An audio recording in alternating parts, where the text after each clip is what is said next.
One of the first things I learnt when making film was the importance of combining shots at different angles and different compositions instead of having one long shot. This keeps the audience more engaged and interested, and it also feels more exciting to watch. Using cross-cutting back and forth between characters is a great way to create a more conversational and natural mood in your film, rather than to have one character talk down the camera. Using a range of wide and close-up shots also helps to keep the audience engaged and interested when watching the film. In my prelim task, I used some match-on-action shots to create a flow to my film, so I used this knowledge that I had and included a lot of match-on-action in my final product. This gives life and movement to the film, as well as smoothing together the shots in editing. I decided that location was very important to create atmosphere to my film and improve the cinematography. So I wanted to use streets and housing that wasn't particularly recognisable and to give the feeling that it could be anywhere.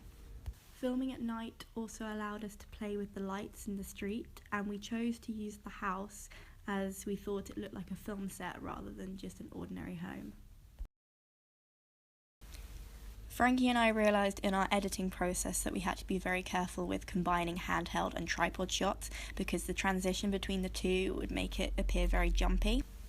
So we then decided to not put too many handheld and tripod shots next to each other and instead use tripod to tripod or handheld to handheld shots.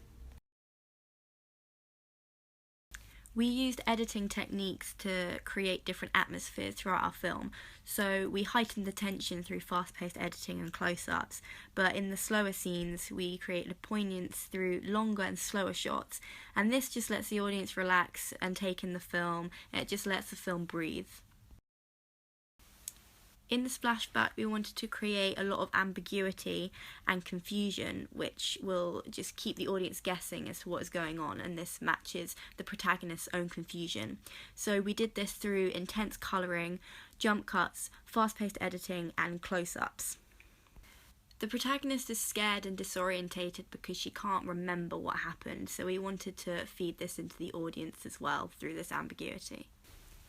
Using this colouring in the flashback was very important to us because the red brings semiotics to our film, such as death and blood and passion.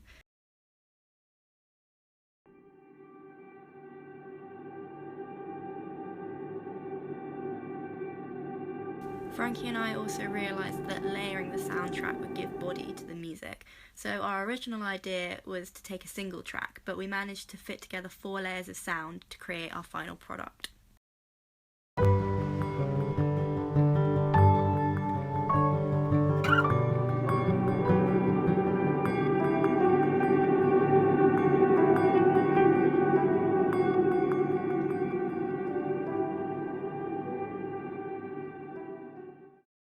Frankie and I were aware of the importance of sound in our film. Even though it may not be the first thing you recognise, we knew that we would have to use it to create flow and to smooth the shots together.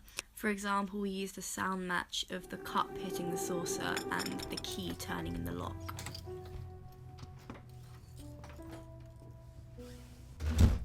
The soundtrack stops when the door closes, the sound of the door cushioning the end of the music.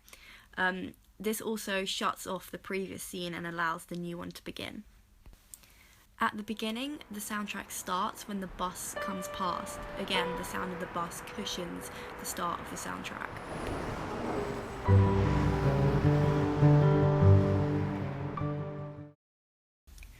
One of the most important things is to try and make the audience think that they are watching something that is real. So when a character looks into the camera, it tells the audience that what they are watching is fake, as they have broken the fourth wall. So we were very careful, therefore, to not have any of our actors look into the camera in any of the shots in our film.